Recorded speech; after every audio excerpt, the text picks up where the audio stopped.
How to fix Discord overlay not working. So if you want to fix the Discord overlay not working, then what you need to do is first make sure that you have an internet connection.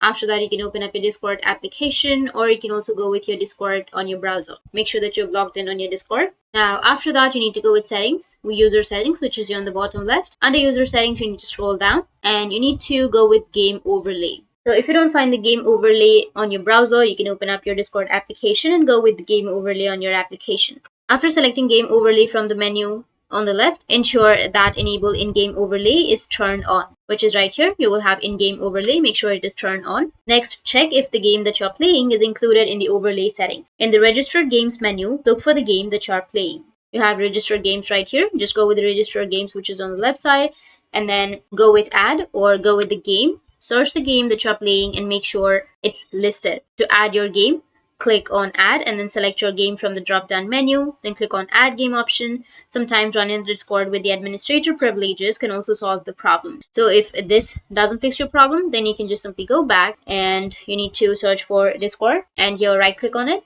go with run as administrator, and after running as administrator it might fix your problem. Or if you have any other overlay programs running, they might conflict with Discord. So check if you have any other overlay applications such as graphics card software or other communication tools. Try disabling them and see if it resolves the issue. If none of the above steps work, then try restarting your PC. Sometimes a simple reboot can fix minor issues. So that's how you can fix your Discord overlay not working. And if you have any questions, feel free to comment below. Thanks for watching.